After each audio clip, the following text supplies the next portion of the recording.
you little mobsman. Keep it. Well, well. What do we have here? You're on our property. Wait, keep it. Just try to stop me. What? Take his head off!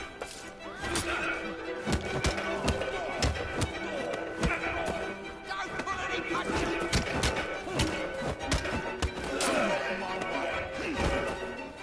Put your tongue out!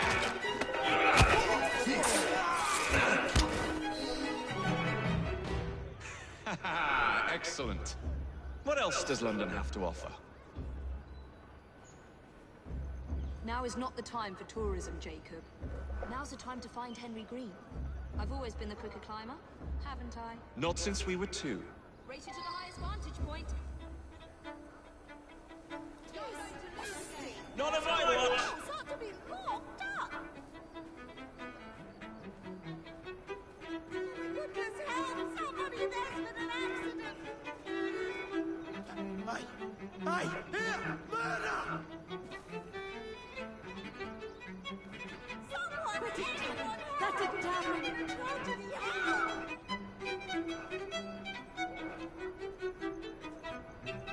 Help! We need help! Murder!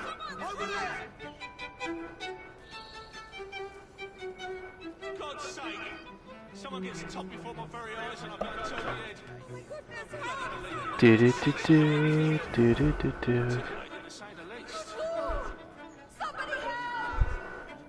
Oh, calm down, people. Calm down. My goodness, so overeager.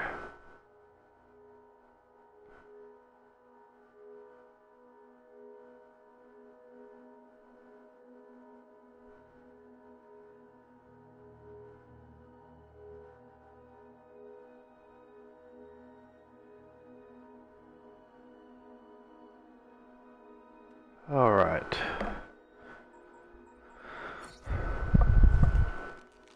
Weapons.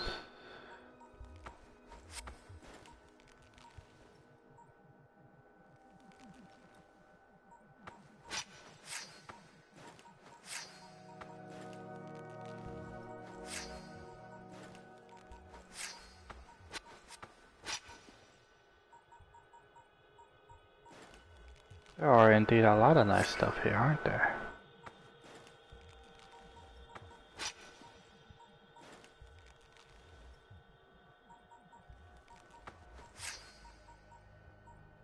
Very cool.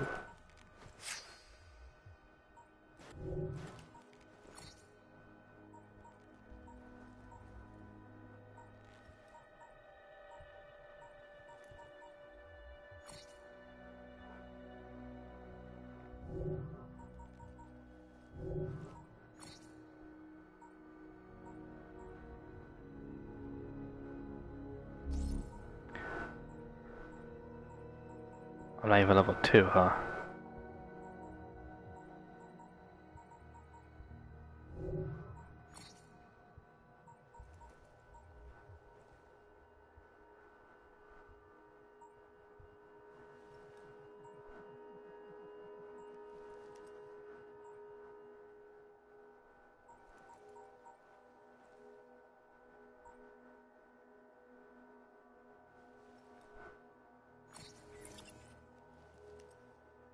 Yes, that's the one we're gonna...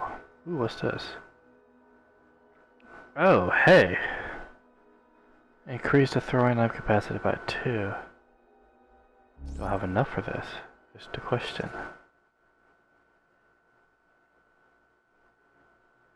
I want to check, I'm gonna go ahead and check the, Ubisoft Club really quick. Bear with me.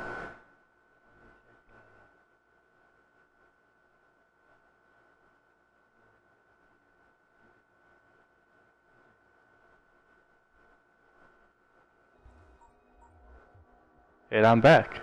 Hey, I got it. That's dope.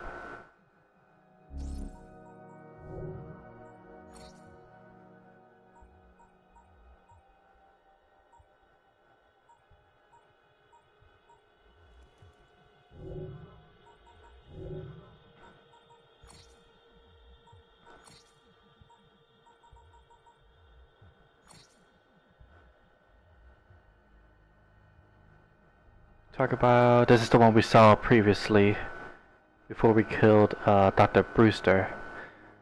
Her date of birth is 8 August 1837. Lucy Thorne was born middle class in London. Her father was a successful but stuffy tea merchant. Her mother was well educated and the daughter of a minor noble house. She liked the good things in life and grew up among relative luxury. However, increasing family debt would become a problem in her adulthood. Lucy was clever and quick as a child. Her mother educated her in all of the qualities that should have ensured her a successful marriage, but Lucy decided instead to immerse herself in books. She branched out into the study of obscure religious knowledge into magic and occult philosophy. All really useful stuff in a marriage. In Lucy's teens, her father struggled to run his business and pay for his family's needs. Lucy's home life went downhill quickly as less money came in and more went to pay debts. She was encouraged to find a husband who could provide for her. Instead, she took on work as a shop girl in her father's business, gradually taking on more of the management.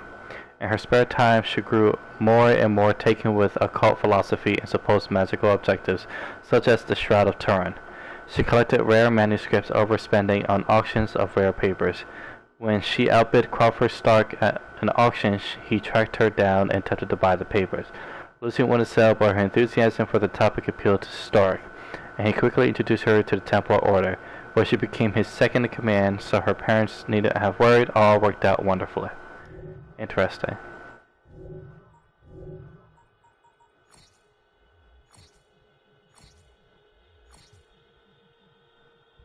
Robert Topping is the guy we rescued that was getting investigated.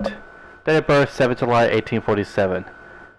Robert Ignatius Topping was born in London on sunny day in July 1847, which might account for his chipper outlook on life. I'm gonna call him the Mad Hatter. That's simple as it gets. Just call him Hatter at this point. The fifth child of 8, Topping often had to fight to be heard, with little attention to give to their middle child. The Toppings often left Robert to his own devices to make his own fun, and though he was generally a content and charismatic child, Robert frequently found himself bored and alone and regularly daydreamed that someday he might lead a more exciting existence. One day, though he could never have predicted it, that longing became a reality. On a family outing to the market, little Robert wandered away from his siblings and was quickly lost in the maze of back alleys. Tired, confused, and unable to find his way back, he finally fell asleep in an empty crate. Upon awakening, he discovered that his crate-cum-cradle had been relocated to the mobile stores of a traveling circus. An unlikely story, perhaps, but one Robert today insists is perfectly true. The young stowaway or runaway found the nomadic lifestyle of the circus performers thrilling and exciting to remain with them for several years, escaping the family home to amass all the knowledge that acrobats, harlequins, and ringmasters had to offer. When eventually the crew disbanded, Robert returned to the city full-time, though the Toppings found the stories of his supposed hijinks thoroughly unbelievable. Yes, sorry, for some reason I think I share my account with my brother, and I think he might have accidentally kicked me off, so I apologize for that. Ever resourceful, Robert later entered into the employment of his own uncle, whose illegitimate business promised another taste of a more exciting life. Today, the ambitious young Topping acts as a bookie for underground prize fighting and street racing rings, but has greater hopes for the future.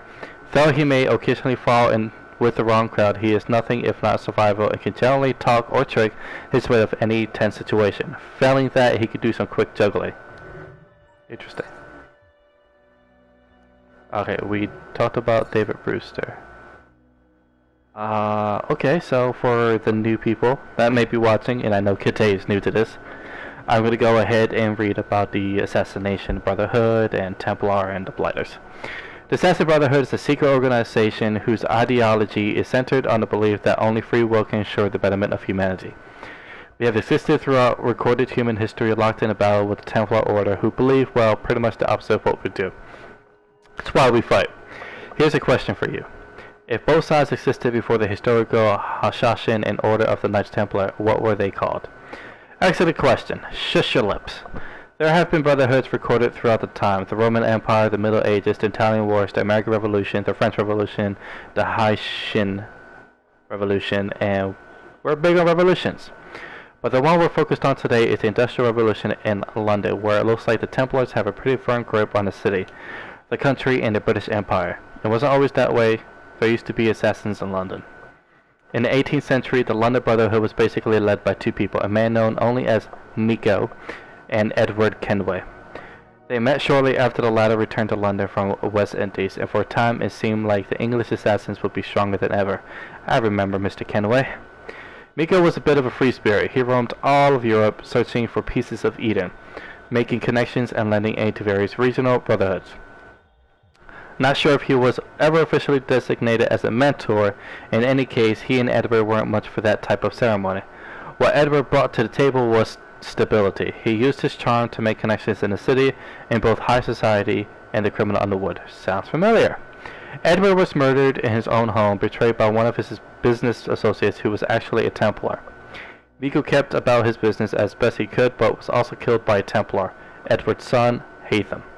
With those two out of the picture, the Templars had a clear path to control London. In the here and now, the Brotherhood's seen better days. The Templars won a major victory in 2000 and nearly wiped all of us out. But we've been rebuilding slowly but surely. We are establishing new brotherhoods in cities all over the world.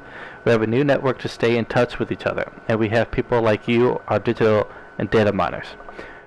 You might not have knives strapped all over you, but you're making a difference, and I'm grateful. I'd be grateful if we could come up with a new term for us that isn't brotherhood. Tens of thousands of years fighting for progressive and free thought, and we're still stuck with that? So picky. The Templar Order. History tells us that the Templars were a medieval military order first known as the Poor Fellow Soldiers of Christ and of the Temple of Solomon. History goes on to say that it existed for roughly 2 centuries in the Middle Ages and were closely tied to the Crusades in the Holy Land before being disbanded after their leaders were burned at the stake in France. That history is a lie, written by the Templars. Like the Assassins, the Templars have existed in some form or another since the dawn of recorded history. Their ideology is centered around a perfect world, and their interpretation of that perfection often, if not always, involves absolute control over the freedom of individuals. The Assassins respectfully disagree. The Templar Order's control over the city of London, and by extension much of the British Empire, was like a sneak preview of the control they exert over the world today. In the 18th century, a Grand Master named Reginald Birch managed to sneak into the life of one of the most influential assassins of the day, Edward Kenway. Birch was appointed as one of Kenway's property managers, but soon became a friend of the family, even goes so far as to court Edward's daughter, Jenny. Court is a polite word I'm sorry we don't use as much today. In reality, all Birch wanted to acquire was Kenway's research into the first civilization. However, Jennifer discovered the truth and informed her father, which forced Birch to send mercenaries to the Kenway mansion. Edward was killed and Jennifer was sold to Turkish slavers, obviously. To add insult to injury, Birch became the legal guardian to Edward's son, Haytham Kenway, and raised him as a Templar. With Edward out of the way, London was left without a significant assassin presence, and Birch wasted no time solidifying his order's grip on the city. But that wasn't enough. He wanted access to precursor sites and sent Haytham to the colonies in order to try and secure one. Birch's treachery was eventually discovered by Haytham and his sister, who murdered him. But by then, the Templars' control over London was absolute. Industry, politics, they had their claws in every layer of society. The Templars in London went virtually unchallenged for over a century. These days, the Templars are still pulling the strings. In the past, they were popes or royalty or politicians. Today, they operate behind the most insidious force of all, a corporation. The public face of the Templar Order is a multinational conglomerate known as Abstergo. And last but not least, the Blighters. Unruly and dangerous street gangs were a very common element of Victorian England's ecosystem, flourishing in poorer areas. Hey, welcome back! The desire for unified lower class spread throughout the entire country and resulted in entire criminal communities. Notable gangs such as the Scuttlers, the O'Hooligan Boys, and the 40 Elephants became infamous for their skill in theft as well as their proclivity toward extreme violence. It was logical then to take these gangs into consideration when looking to dominate the heart of the empire. When Templar Grand Master Crawford Starrick sought to strengthen his hold over the city, controlling the underworld was a foregone conclusion. Using 7 hand-picked, highly skilled Templars and all the influence he could muster in London's underbelly, he spent a decade building London's most fearsome street gang to date. Excuse me, the Blighters. Originating in Westminster's worst slum, the Devil's Acre, the Blighters' influence spread across the entire city, and its members became known for their merciless brutality and unruly nature. As I mentioned earlier to Phantom, unfortunately, when I was playing, it seems like my brother may have attempted to log into my account for some reason, and it cut off the stream. I had to kick him off, and now I'm back. So, yeah, sorry about that. Merciless brutality and unruly nature. They didn't even say please or thank you. The Blighters, once thought to be a superior answer to the street gang plague, proved instead to be a source of greater fear and loathing for the city's residents. Those who oppose the regiment will end up either fatally injured or massively in debt. Yes, ma'am.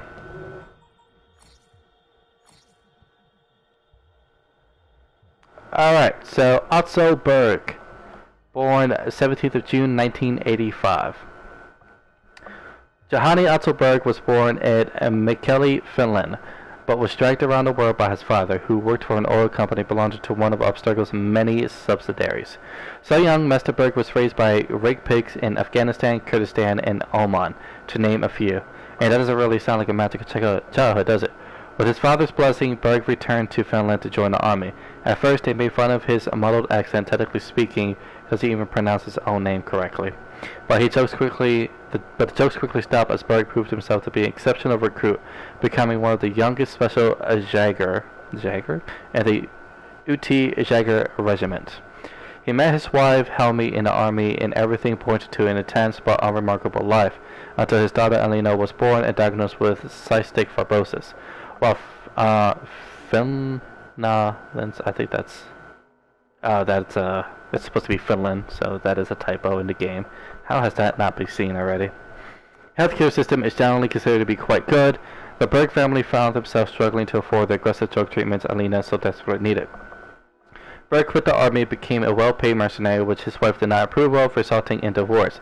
It's not exactly doctor or lawyer, is it? Berg's freelance activities caught the attention of Dr. Warren Videk, who recruited him into Abstergo's anime training program in exchange for an off-the-market miracle cure. I imagine Berg's divorce became much more amicable, though no less final after that. Just as he did in the army, Berg showed promise early on and quickly rose through the ranks, and eventually won a spot in the inner sanctum of the Templar Order. He was given command of Sigma Team, an elite force designed to hunt assassins. He's been paying the proverbial balls ever since. Also, Berg is a scary motherfucker, and someone actually made a baby with him. Gross. Violet da Costa, born 14th June 1988. It's tempting to say that Violet da Costa is an evil version of Rebecca Crane, but then that assumes you haven't spent much time with Rebecca Crane. And then, in small notes, I'm armed. Violet was born in Barrie, Ontario, and completed a bachelor's degree with a double major in mathematics and computer science. Fun times. She was looking for work in the intelligence community when she was recruited by Abstergo to work as a technologist. After the original Sigma team was annihilated in Florence, Violet was Otto Berg's first recruit into the new version. She serves as tactical and technological support. Her ability to assess situations and identify priorities means that she's able to tell whom to kill first. Always handy in this job, but not what you call a particularly transferable skill. All this also means that in addition to being incredibly handy with technology, she's a trained killer. Violet's services are in high demand, and she is frequently sent around the world to various Abstergo facilities in order to fine-tune and innovate on various operating systems, network security, and intrusion detection systems. She's a Templar, she's also Canadian. Frankly, both make me shudder. Ah, that's funny. Alvaro Grammatica. Yep, I think I said that right. Date of birth, April 4th, 1965. Alvaro Grammatica was a genius from the day he was born in Mexico City. He graduated from university at age of 17 with advanced degrees in physics, computer science, and wanted to develop expertise in mechanical engineering and biology. Plus, he was brilliant at Sudoku. It was this wide range of knowledge that made him so valuable to Abstergo. In 2008, he was recruited to work on the Akashic satellite plexus. In 2009, Grammatica invented the Data Dump Scanner, a software program that allowed an Animus user to relive genetic memories that were not their own. He revolutionized an already incredible machine and paved the way for Abstergo's current success with Abstergo Entertainment and its Helix Cloud service. I could do all that cool stuff too if I was backed up by a gazillion-dollar evil corporation. At present, Dr. Grammatica may be our prominent Templar target. In 2014, he named as the director of the Phoenix Project, which hopes to use every resource at Abstergo's disposal to fully sequence a first civilization genome. We're hearing reports that this has caused some strife among the Templar rank and file. The previous big shot, Dr. Vidic, knew how keep the inner sanctum unified towards a common goal. But Dr. Grammatica is more concerned with the work than human relationships, and that's not limited to his co-conspirators. He often abandons his wife and 3 children for long periods of time while immersed in whatever abhorrent experiment is currently in front of him, like Sudoku. Very cool, very cool. Alright. Just in case you guys didn't notice, I do have a new costume on. Fuck yeah.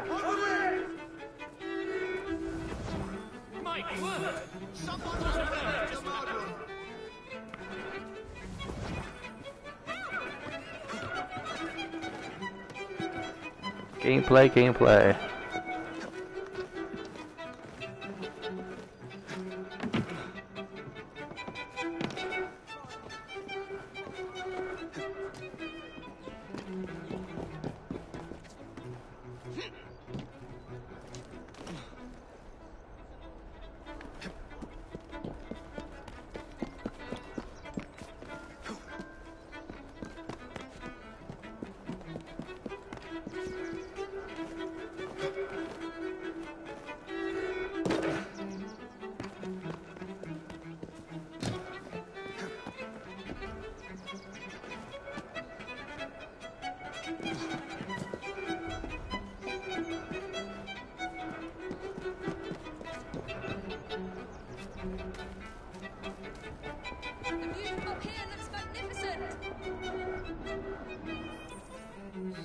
Where is Mr. Green's shop located?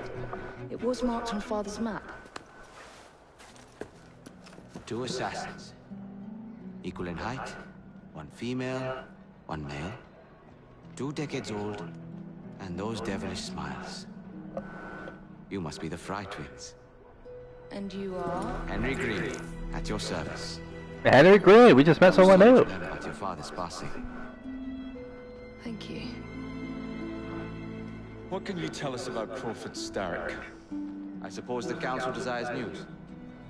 London must be freed to provide a better future for all of its citizens. Well, thank goodness the Council saw reason and sent you to aid us. Yes. Thank goodness. Unfortunately, I am the bearer of bad news. Today, Starrick sits at the helm of the most sophisticated Templar infrastructure known in the Western world. Every class, every borough, the gangs, the industries. His reach extends all across London. I've always thought of myself as a gang leader.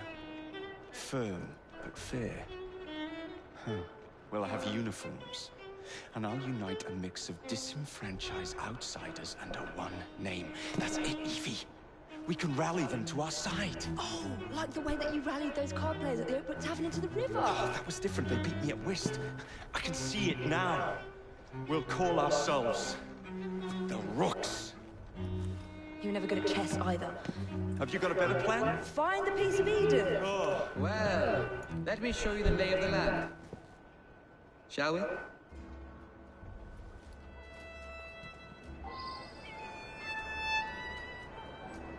This is the highest point in Whitechapel.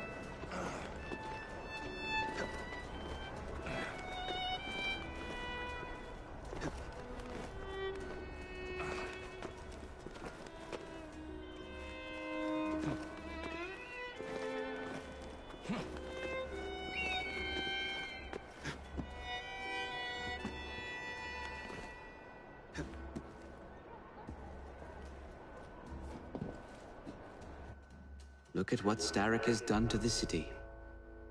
Whitechapel is riddled with crime. Child labor, despite regulations. A gang known as the Blighters overruns the streets. And Templars manipulating behind the scenes. As in all the other boroughs, We need to return this city to the people who built it in the first place. We will free London from Starrick. You have my word. And my looks.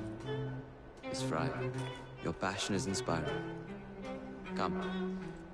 Let us return to my shop, and I can bring you up to date on the rest.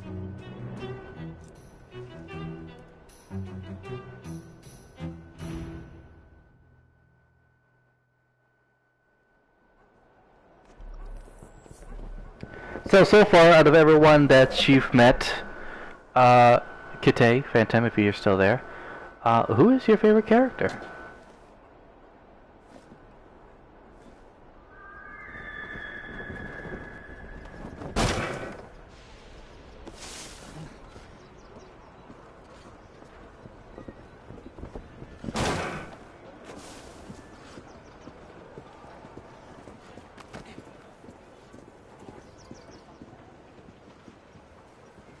I do like Jacob a lot. I like his sense of Kalog's looking for me. Who's Kalog?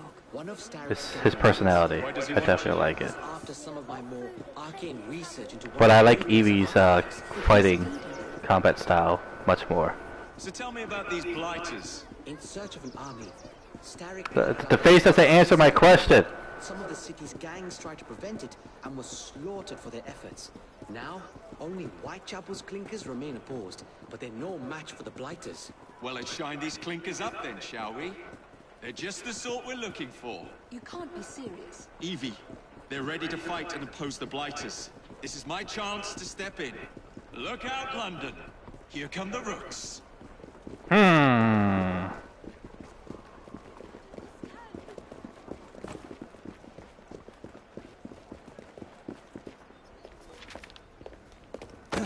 Confound this city. No one looks where they're going. Yes, I've noticed that.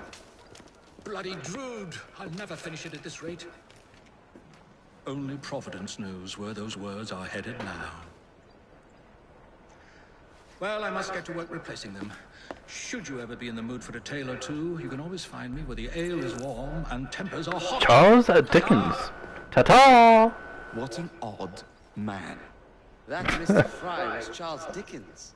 Knows You like Evie, huh? everything in the city. If I were you, I would keep that connection in your back pocket.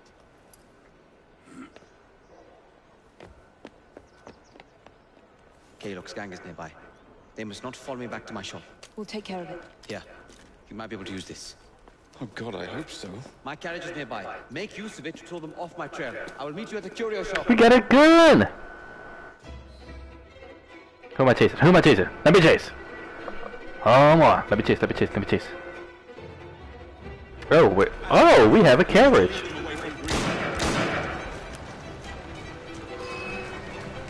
Here comes trouble.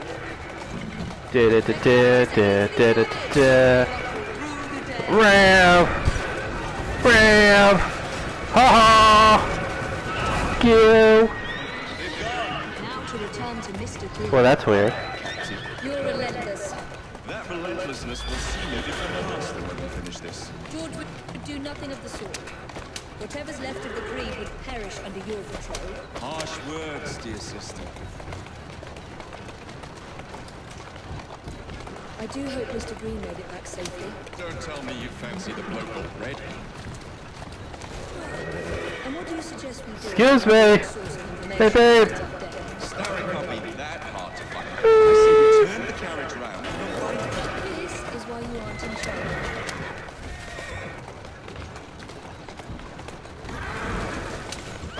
Everyone! Oh, is this our exit? I guess this is our exit.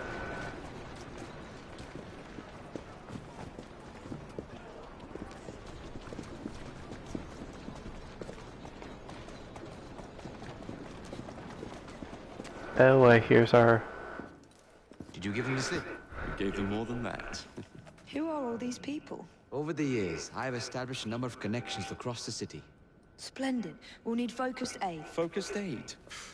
We take over Starrick's gangs, we cripple his control. You're not aiming. I shall be right back, gentlemen and ladies. Society. We need to match him. I see what you're saying, Evie.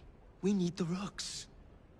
You are not starting a gang called the Rooks. I believe I may have an idea of my own. We will need the police to turn a blind eye to activities. My ally in the Force, Sergeant Abeline. I've heard he's a master of disguise. Next up, urchins. Urchins. Urchins. Children make for excellent spies. Clara O'Day. Smart as a whip, that one. Finally, you would be wise to remember that Starrick never acts alone. There are gang leaders in every borough. You'll meet them soon enough, no doubt. Rexford Gaylock, known for his ability to vanish before your very eyes. Should we make him vanish for real? I suppose. One moment. A Templar target you might want to look into. Be cautious. It's rough out there. No, don't worry about me, Greenie. I can handle a few thugs.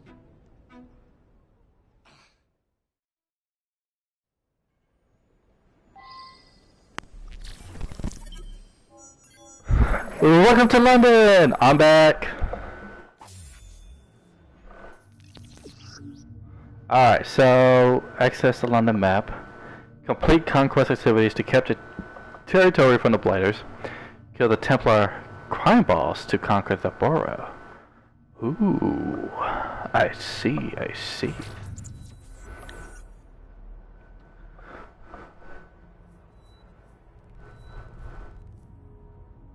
This is a decent sized map, holy shit! Look at this map. Oh, this is amazing. Very cool.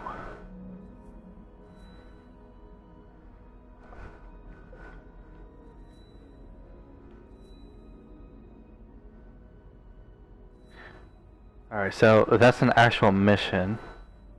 That's also a mission.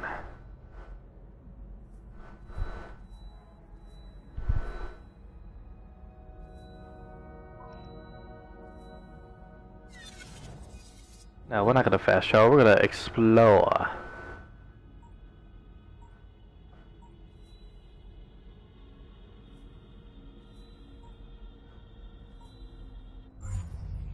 What's the plan then, oh mighty planner? You're the one with the grand ideas. The gangs, the fights, even the outfits you'll wear. Perhaps you should lead the way. If you...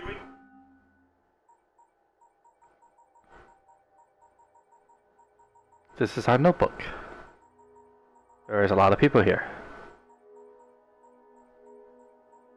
Oh, very interesting. Insist.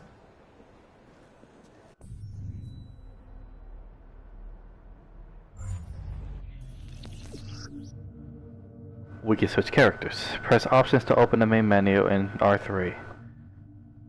Evie favors a stealth approach, whereas Jacob's are more confrontational.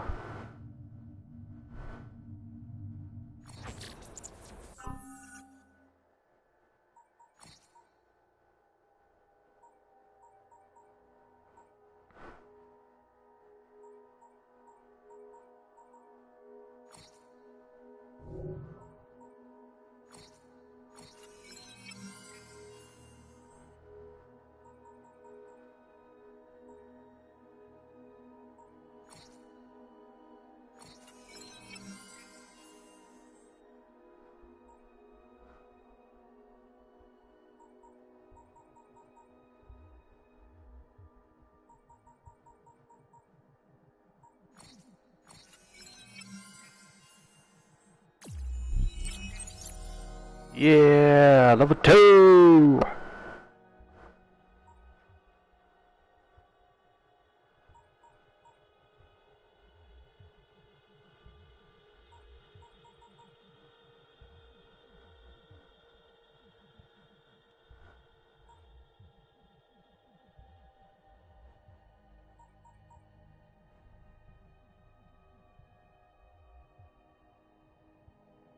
Okay, cool.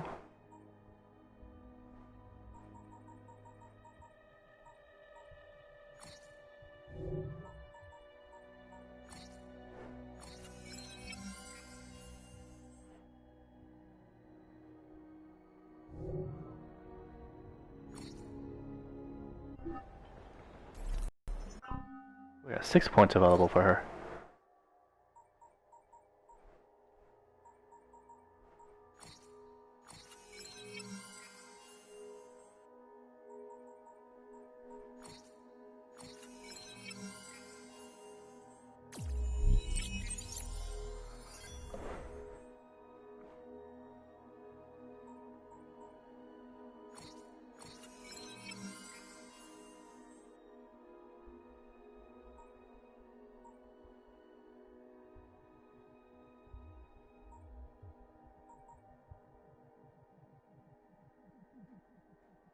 Ooh, very cool.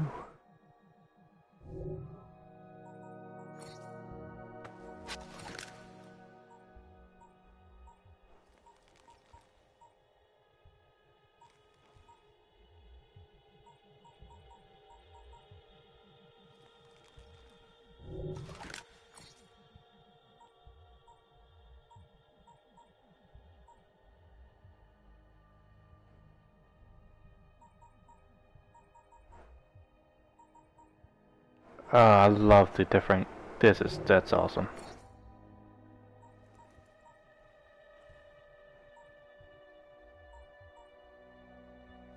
Welcome back, Lily!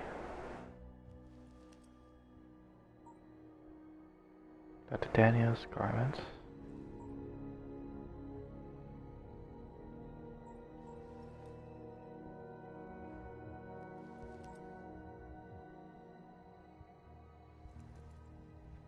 Ooh, I like that one. Go with that. Can I change the colors on these? Oh, I can.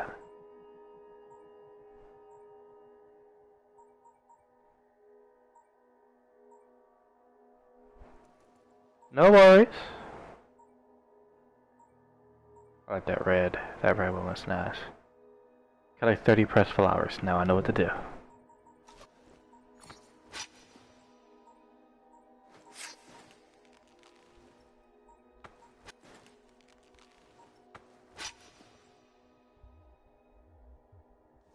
So I could buy new weapons.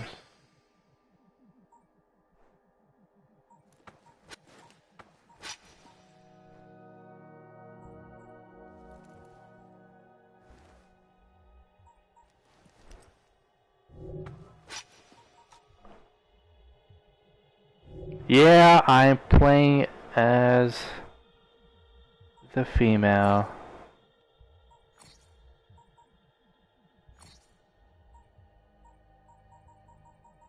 Wow, there is a lot.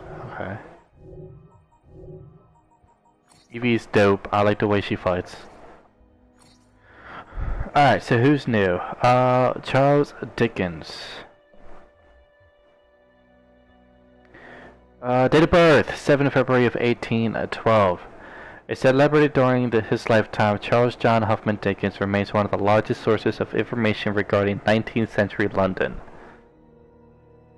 Hell yeah! Known for being both a literary titan and activist, Dickens' work showcased the life and personalities of London's working class people. If you asked around in London pubs that still exist today, most report that he was a regular. Imagine being a regular at every single pub. That takes dedication. That's dope. My favorite contemporary criticism of Dickens will have to be Mr. Dickens, as in revenge for his own queer name, does bestow still queerer once upon his fictitious, I guess that's how, creations. Dickens was born in Portsmouth, the second of 8 children. He was said to have had an idyllic childhood up until the summer of 1824, when his father John Dickens was arrested for debt and thrown into Marshalsea debtor's prison with his family in town. To help pay off his father's debt, Charles was forced to leave school and began work at Warren's blacking warehouse, a place that was notorious for its poor treatment of children. Not a cliché to be seen. Yet even after his father's debt was clearly young, Charles' mother suggested he continue to work.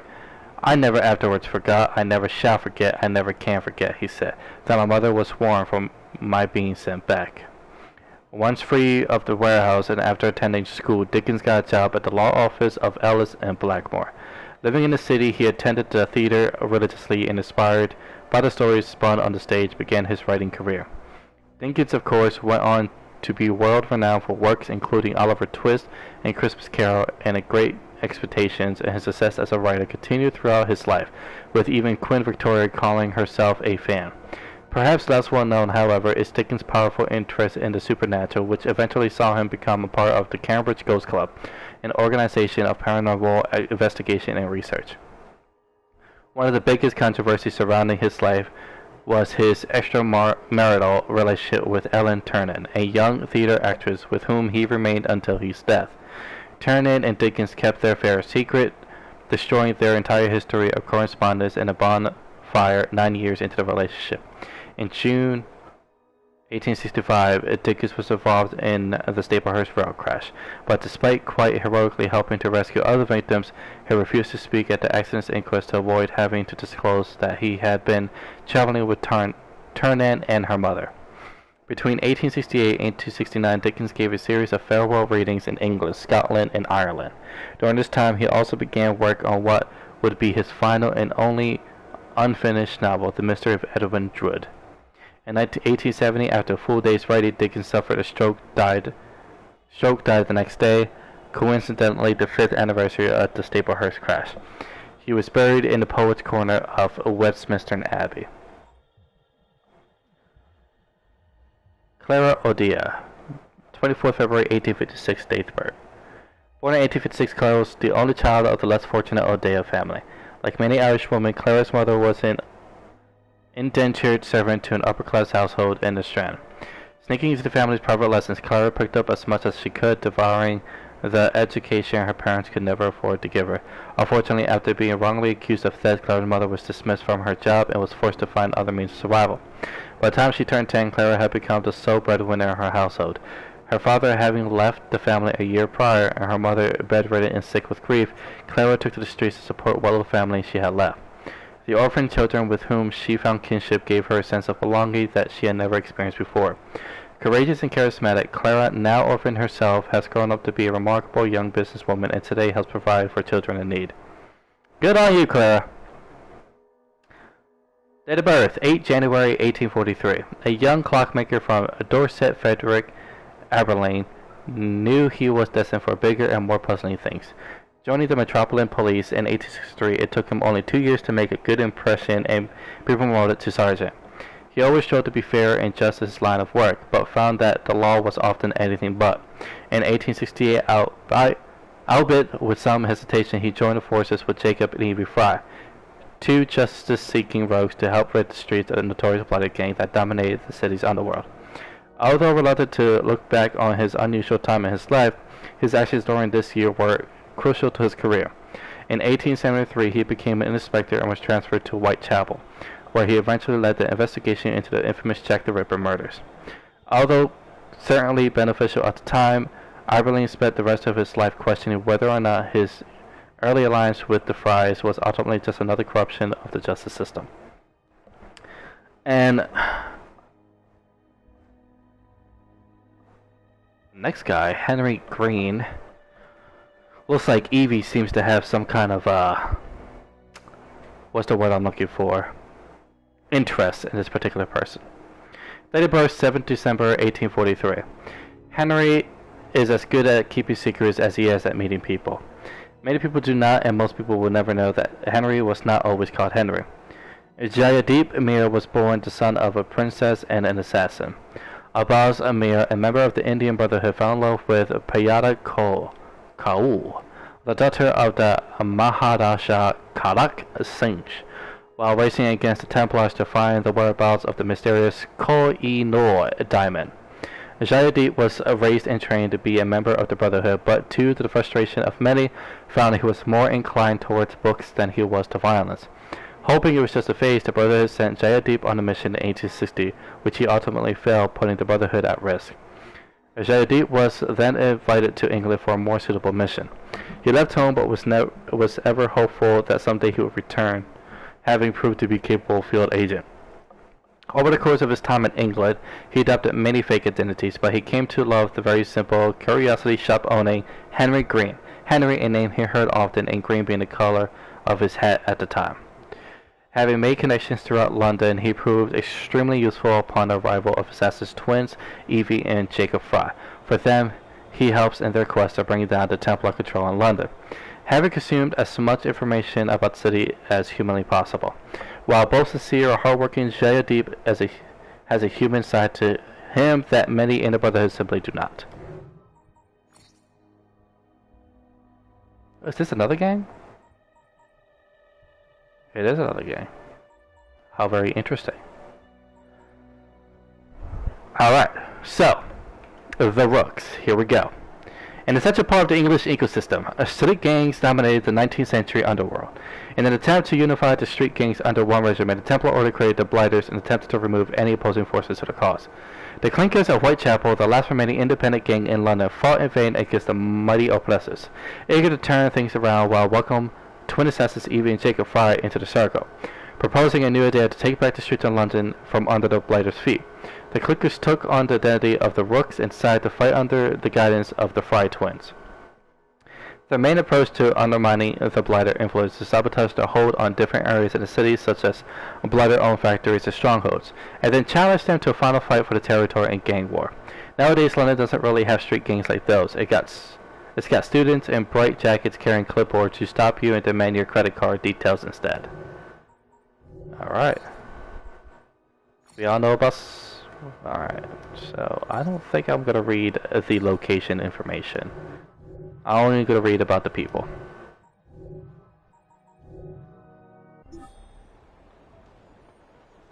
Alright, off we go.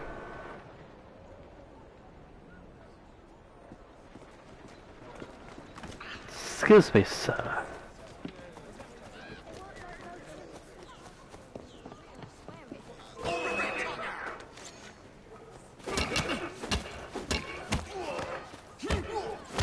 Take that, you little shit.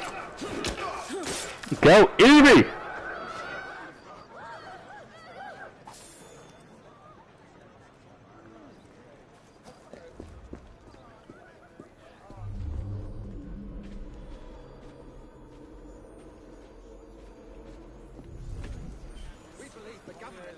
Yo, bum, you're on my crate.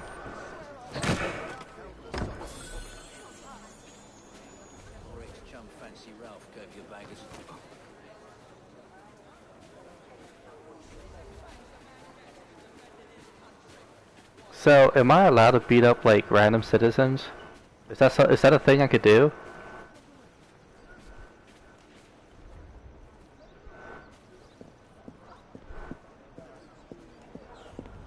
Is this a shop? I believe this is a shop.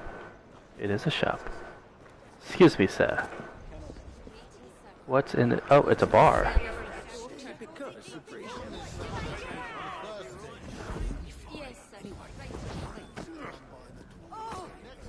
No? No? No?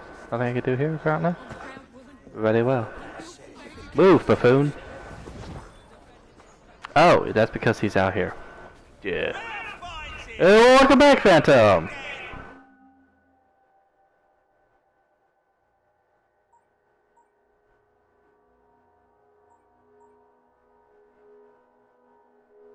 Maps reveal locations, various types of collectibles in the London area.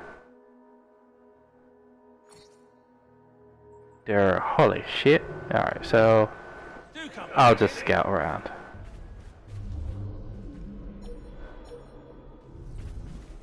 Nothing but the highest quality goods. But look for yourself. Come take a look at what I've managed to conjure up today.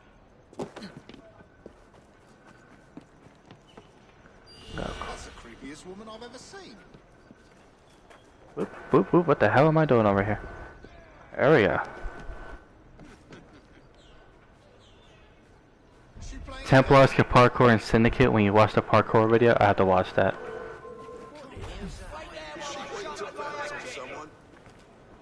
Oh, I didn't realize there were. Yeah, who?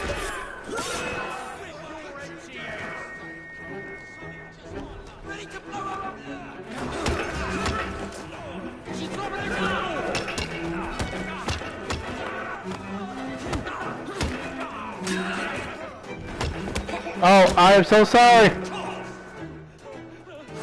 I'm sorry. I apologize.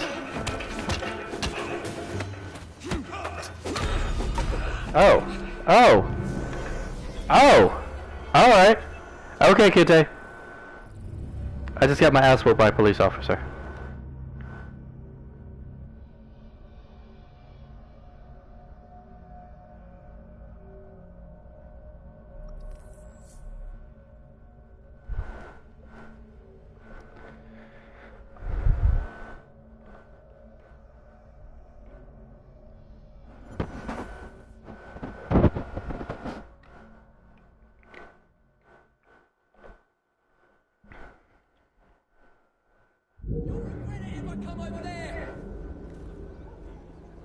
shouldn't be here. Get going. Hey, I'm talking to you! Get away from me, boy!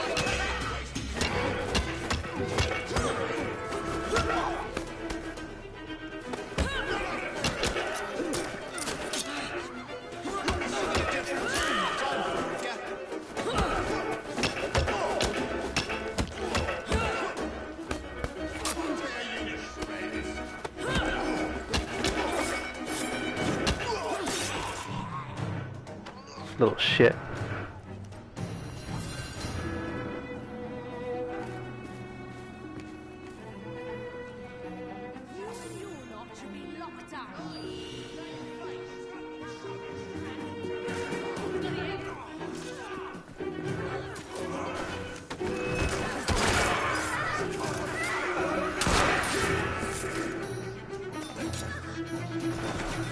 Took a shot at me once. He serves you right.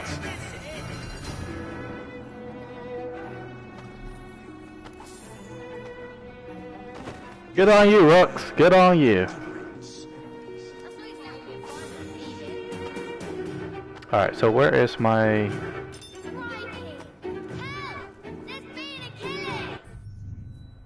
I want to go here, right? Yes.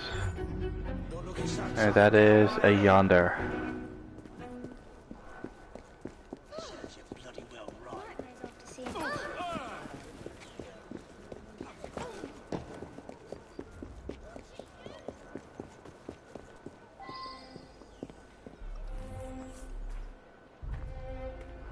Living upload attempts to conquer their strongholds and gain Rook territory. Rooks will increasingly dominate the city boroughs.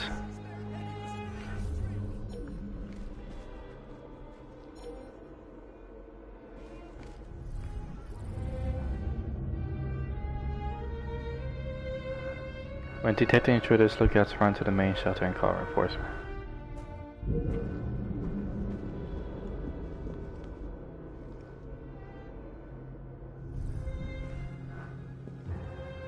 We're gonna go ahead and climb.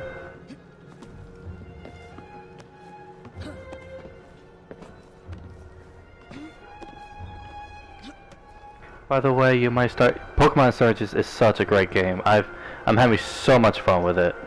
I gotta record another episode shortly. I'll be uploading another episode tomorrow, and then the following day I upload. I'm trying to upload the episodes every other day if I can, but it really depends on my work schedule.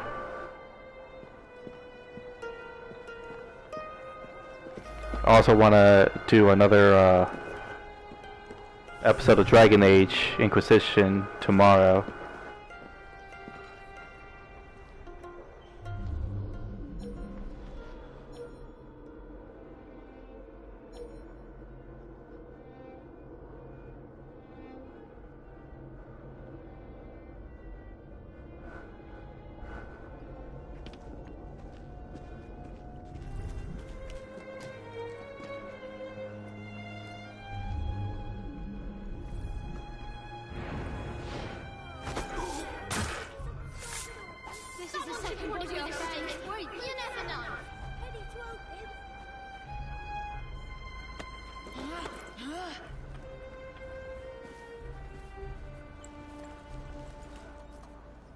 She's a leaper if ever I saw one.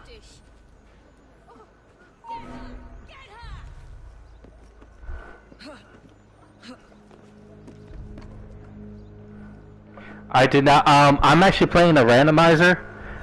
Even though the Eevee is still there, I did not choose the Eevee. I ended up choosing Seismitoad. Yeah, I still need to go through because I heard Eevee does get really powerful. Don't you worry. I'll fix whoever snuffed out the lights. I'll find who did this. Might be worth going through the pockets.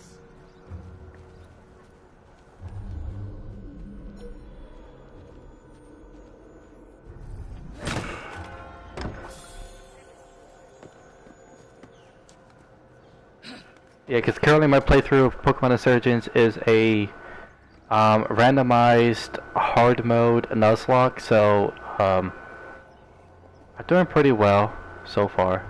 Can't really complain.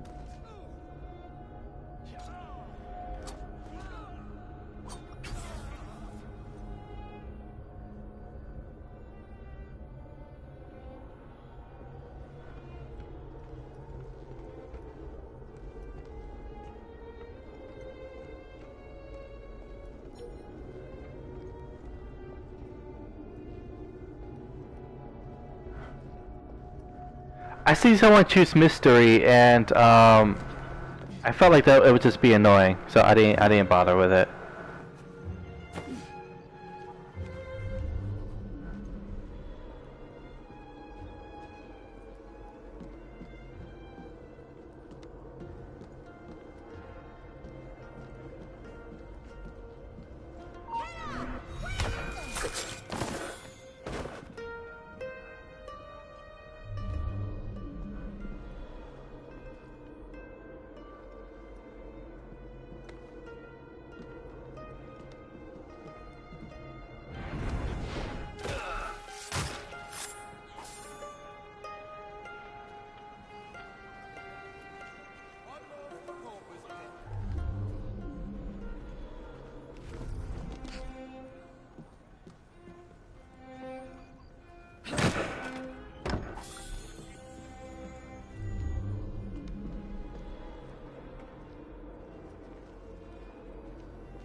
Perhaps we can harness the gangs after all.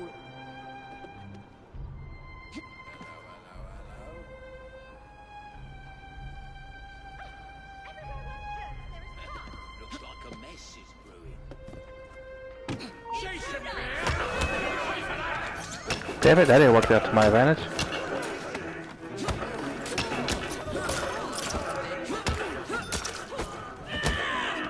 Need some muscle, Miss Fry. Thieving scum!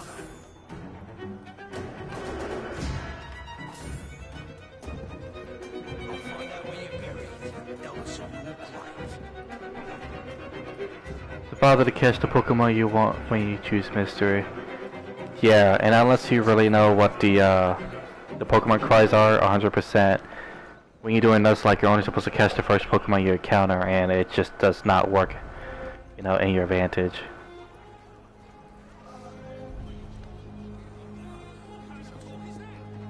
Still keeping well, miss? Good on ya. Maybe someone ought to notify the loony bin.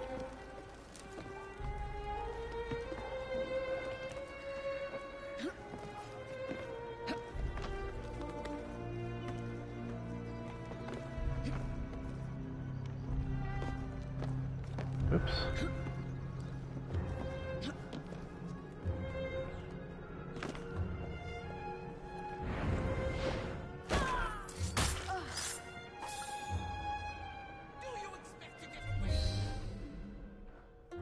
I think that's everyone in the area. Yeah.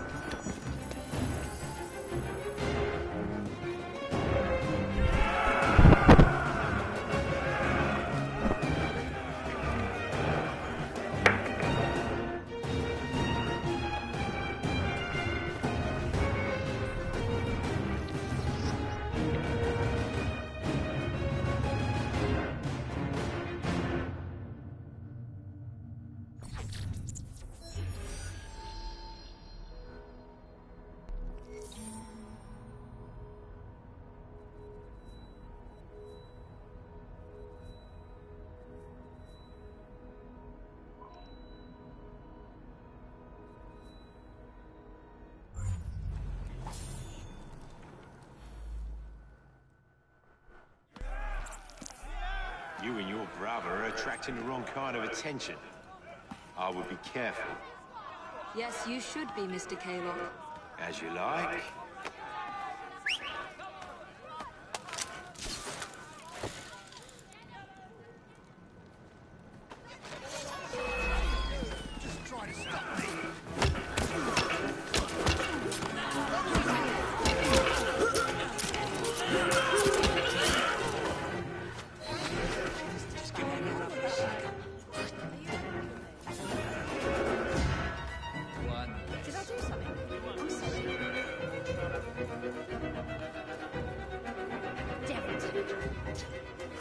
This one took a shot at me once. Serves you right. This brute's met a nasty end.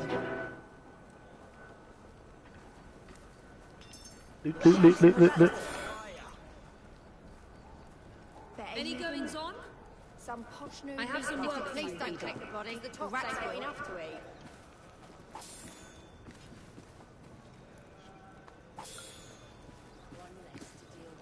Oh, so they can follow me? The devil take you. Good riddance. On your way then. Bye-bye. I'll find out where you're buried and dance on your grave. Evie. Nice to see you again. Thank you.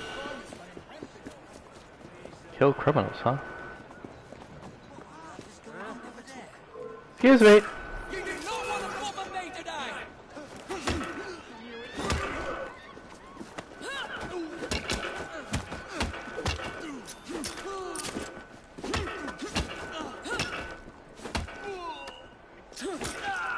Yeah.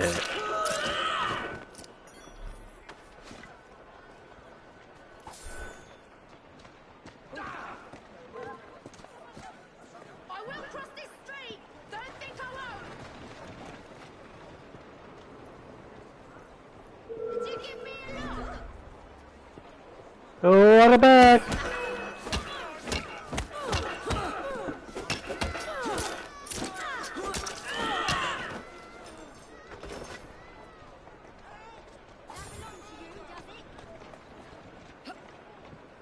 Walk on, my beauty.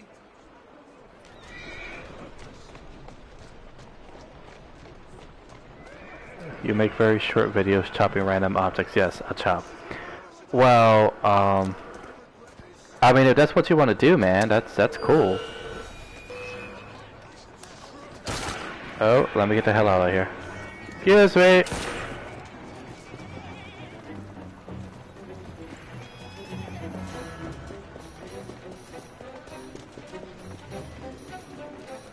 Chop away, bruh.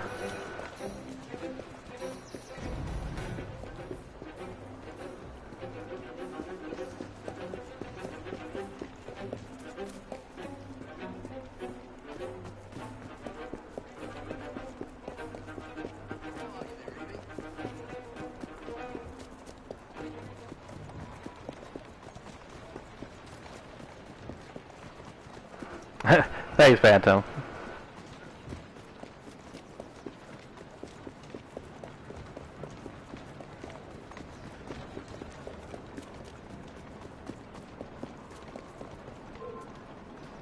Why are you running? You know you deserve a thumping.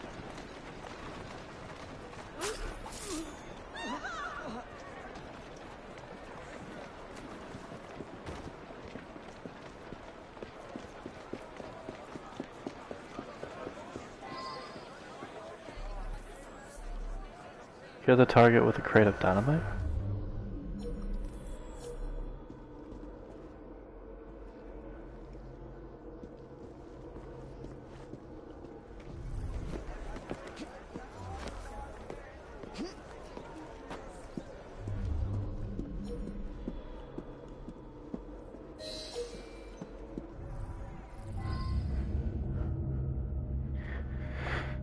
Complete the challenge will grant extra money XP. Try to kill target with a crate of dynamite. And I'm guessing those are all crates of dynamite. How very interesting.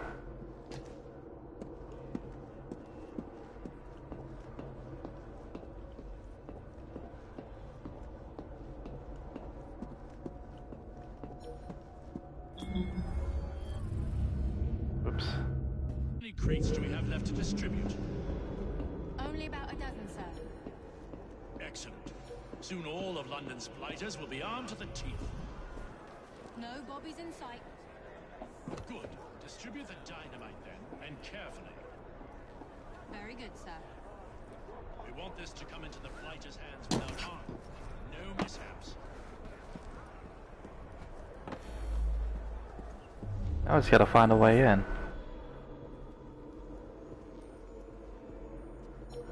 Thanks, Phantom. I appreciate you watching for a while. I appreciate it. I mean, hey man, if you enjoyed yourself, subscribe. You know, I'll definitely be posting more videos up and whatnot. But thank you for joining me today. Appreciate it. How many crates do we have left to distribute? Only about a dozen, sir. Excellent. Soon all of London's suppliers will be armed to the teeth. No bobbies in sight. Good. Distribute the dynamite. Very good, sir. We want this to come into the blighter's hands fast. No mishaps. I'm coming over and teaching you a market lesson.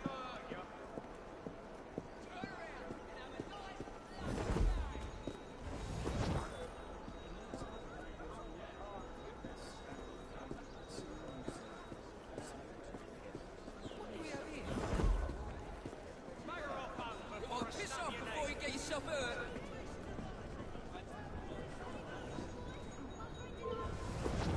You better keep your distance if you know what's good for you. There's a trouble, sir. Oops. Shove off, a lot of you.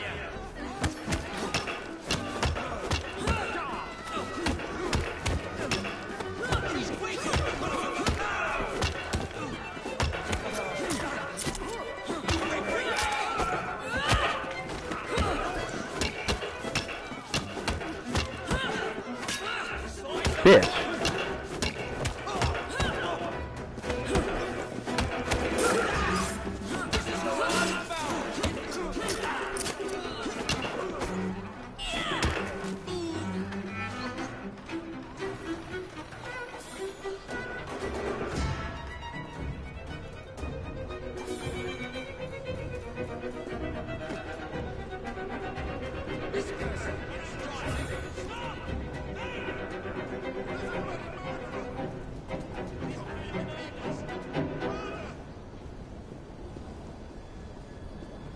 Only about a dozen, sir.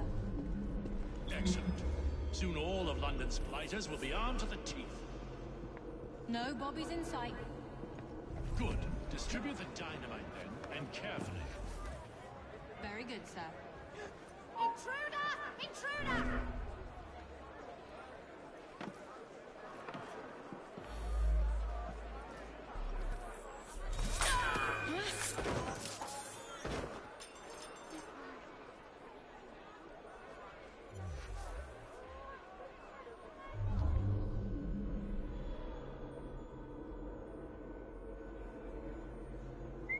Something's lurking.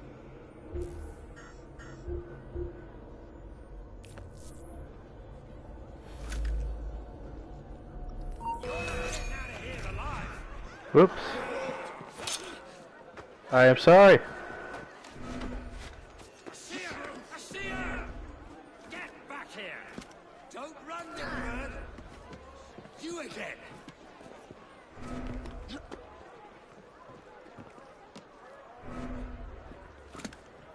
I see her! I see her! Stop running, damn you! What? Bleed neck! I'll eat you alive!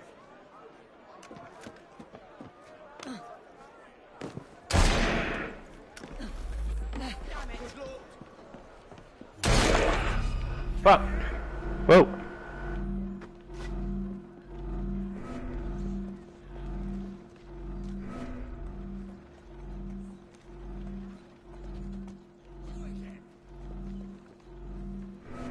Bit old to be playing hide and seek. Yourself a nice spot.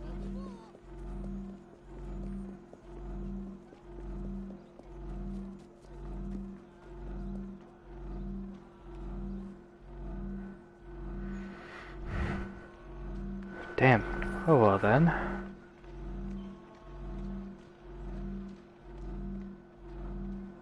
Come on, Health. You can do it.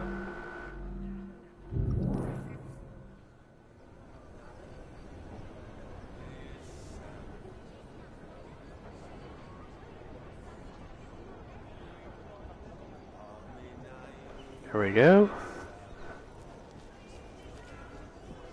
Now, why is she being What the hell was that? I didn't know better. So she was hiding.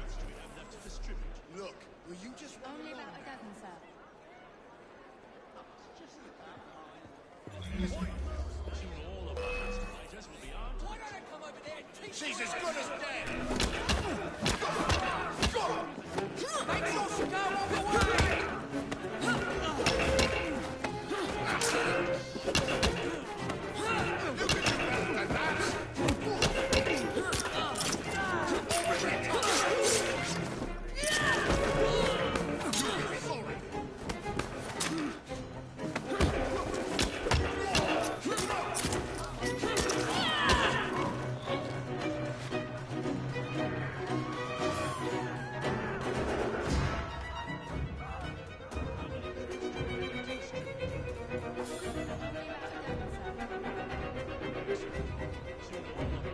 She's hiding. Why's she hiding? No bobbies in sight. Good. Distribute the dynamite then, and carefully. Very good, sir. We want this to come into the blighter's hands without harm. No mishaps.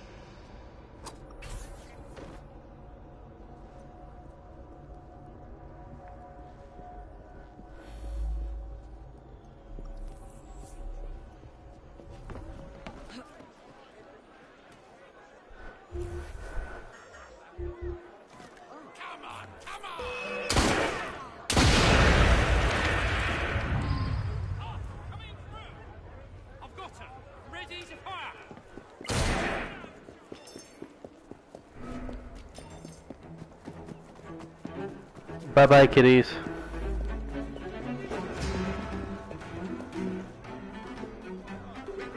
Something is going on.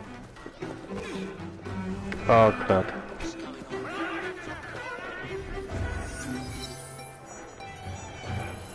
Woo!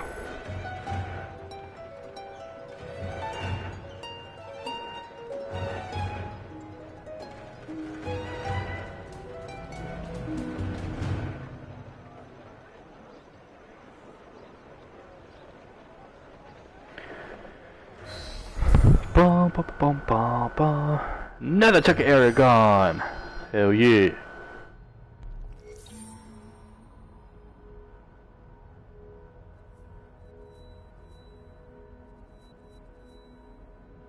Vintage beer bottles.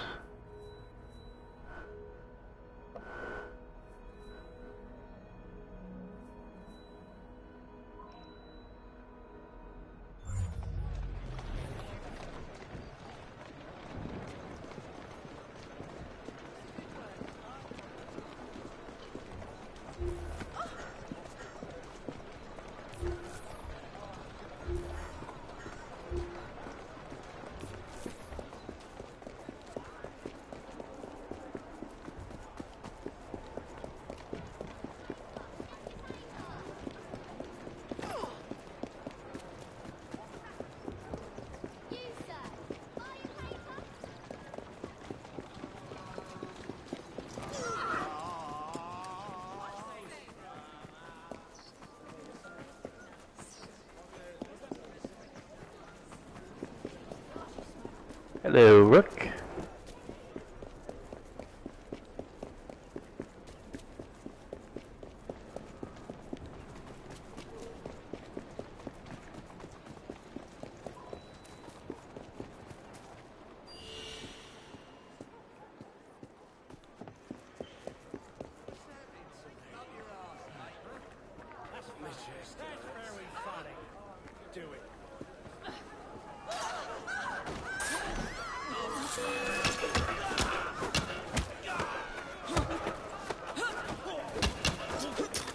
Well, I didn't save him in time. Whoops.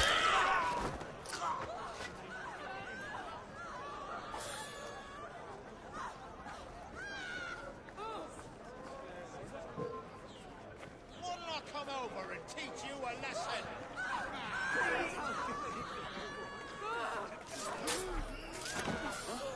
Okay, all that shit just to get stabbed in the stomach.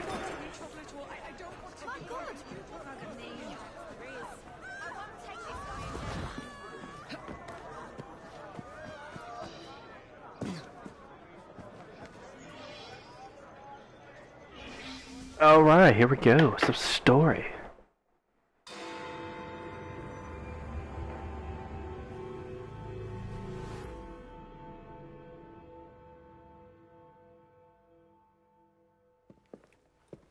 don't see Mr. Aberline.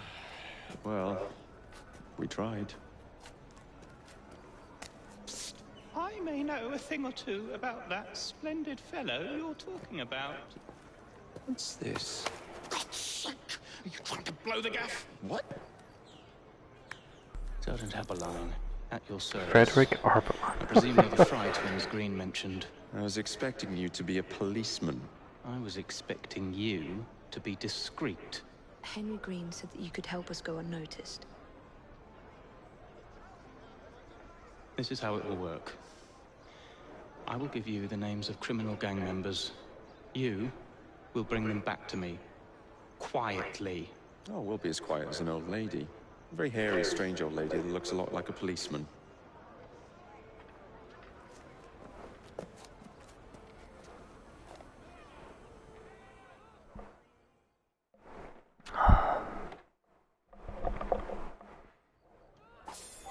Now, whatever you do, try... Only have one skill.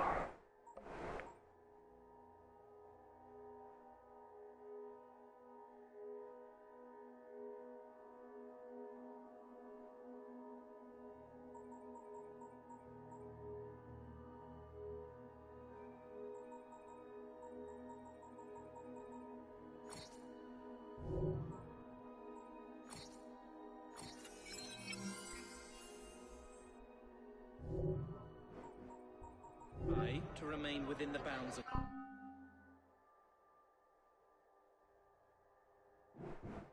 the law, for my sake. I don't need any corpses at the station. Approach the target from behind and attempt to make them talk. Then bring them to my carriage, carefully.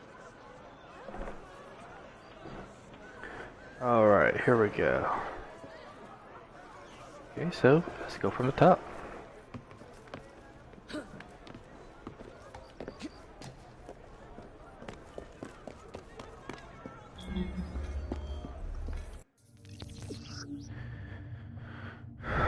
When undetected behind an enemy, press circle to kidnap them. Move slowly near enemies to shrink your detection radius. Moving faster, R2 will make it easier for enemies to detect too. Press circle to shove a kidnapped captive into... Oh, that's dope.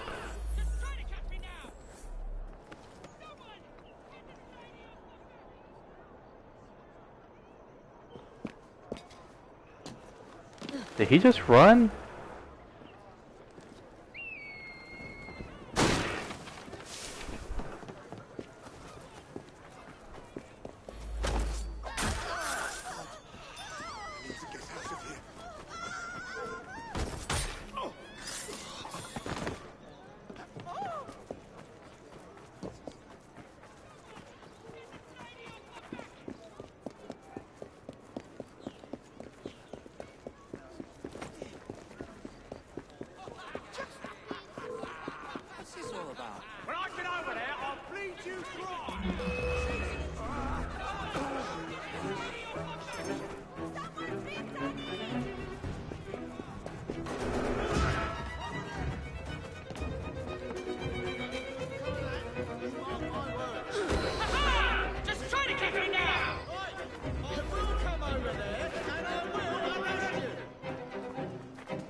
Scream and it'll be your last.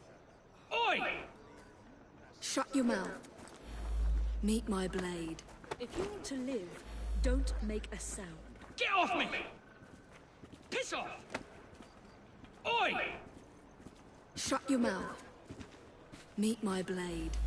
No noise, just walk. Get off me! Piss off! Oi! Shut your mouth. Meet my blade. We're going to take a walk, you and I. Get off me! Piss off! Oi! Shut your mouth. Meet my blade. Act What's happening? It's exciting. Get off me! Piss off! Oi! What's happening? Shut your mouth. Why must you keep repeating? Quiet and I won't hurt you. Get off me! Piss off! I wonder Oi! Shut your mouth. Meet my blade. Get your hands off me! Stop squeezing people of every last penny and we'll talk. Kaylock, we hear of this terrible mistake you've made. You won't have the chance to scream save me, let alone pay Kaylock a visit. Crap, I guess just he's driving. I can't show him that one. I don't want to hurt you. Oh, Walk. there's a carriage right there.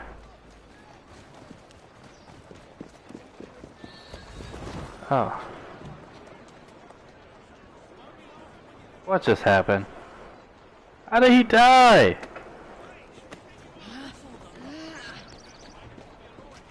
Ah. Can I reset this mission? I guess not. Crud.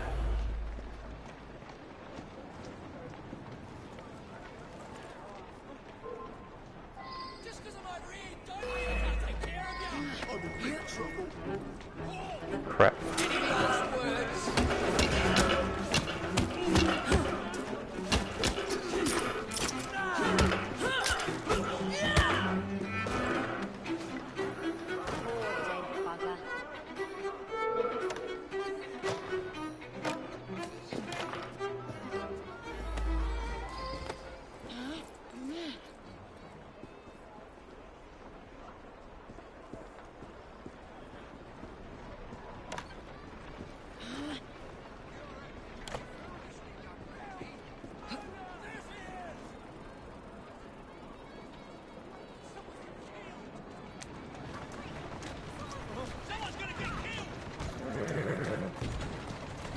Here we go.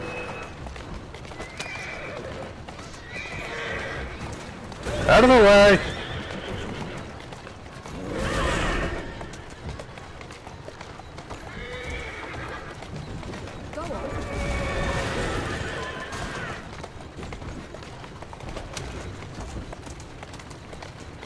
I guess that carriage I got too close to earlier killed the guy, which sucks.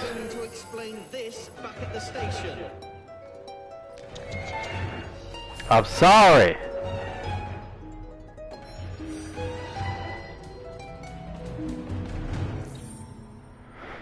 I didn't mean to.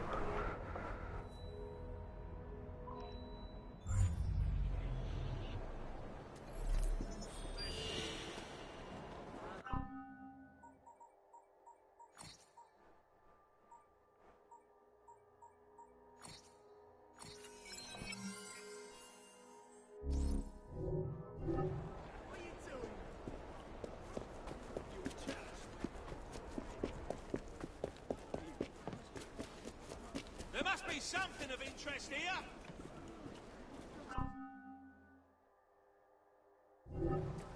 Leaving empty-handed? Pity. Simple as that.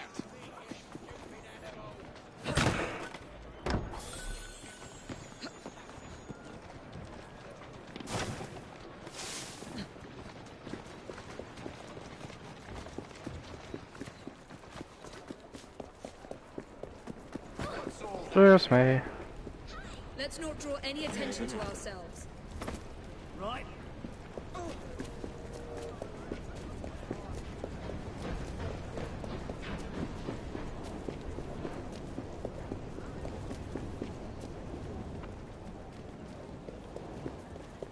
So apparently eventually I get to hold up to 5 people.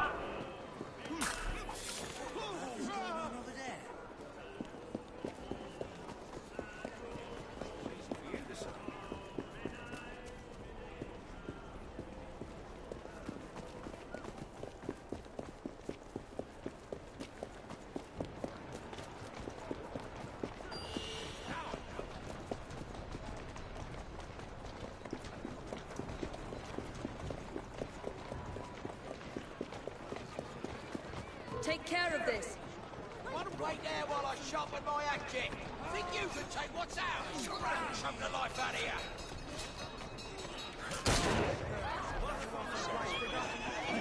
Serves you.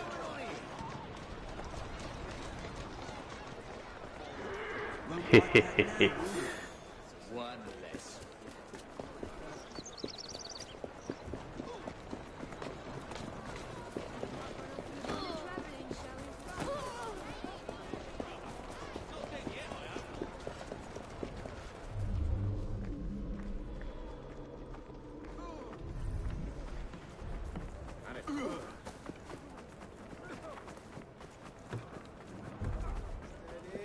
What's that? Did you hear?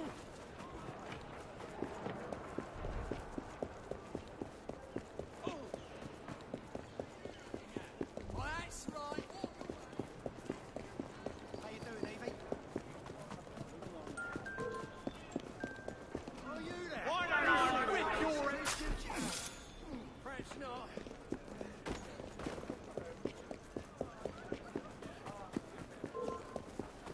You'll regret. That is a dull nail. And good riddance.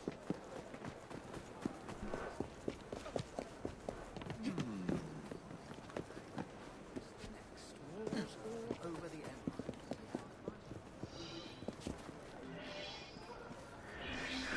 Sure thing.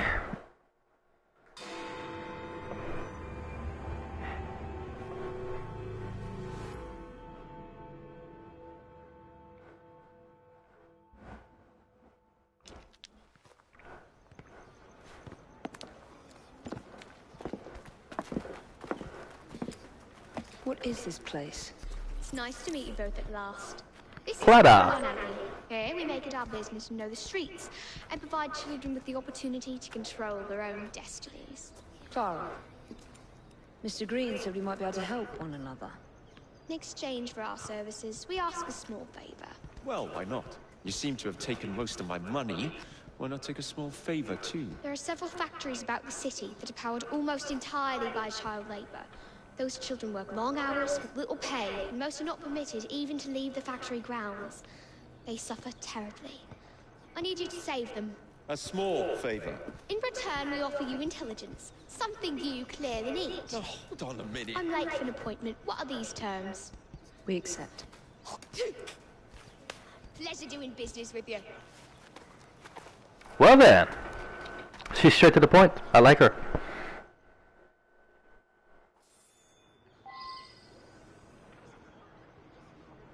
Reach the warehouse. Alright.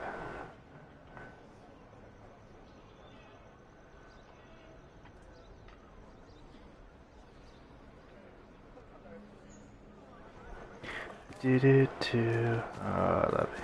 just get over here. No? Alright. Evie, nice to see you again. We're counting on your pay, Stephen. Get out of the way, woman.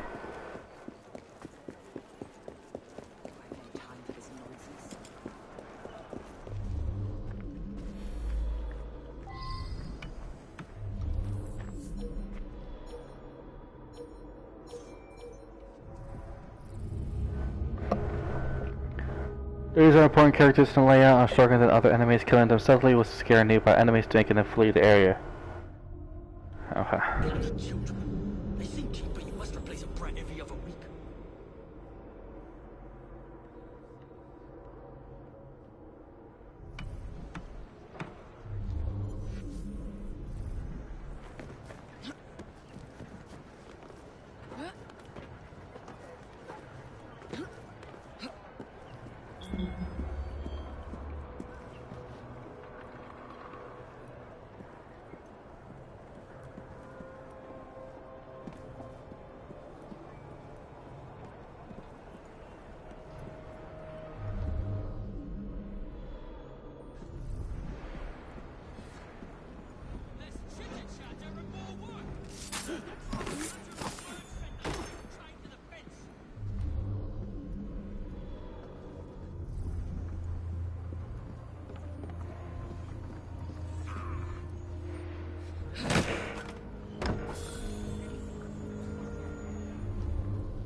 She's not here. I give up.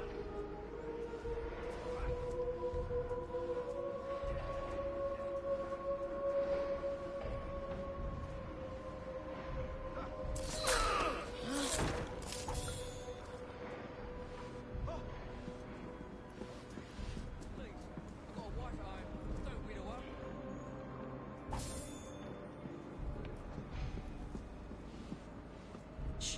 It's all right. Thank you.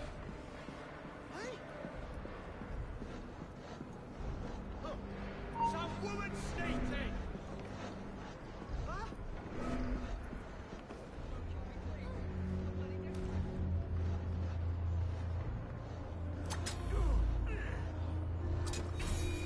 You're having a go at me, a huge mistake.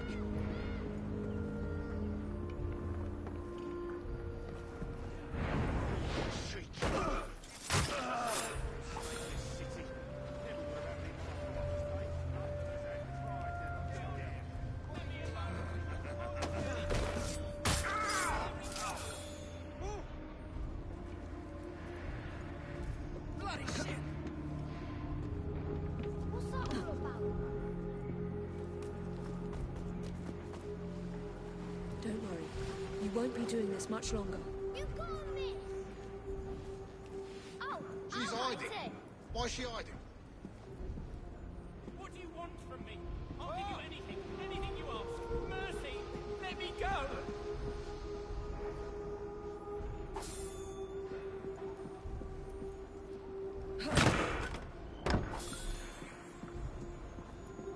I'll be right back. Thanks, lady. Voila!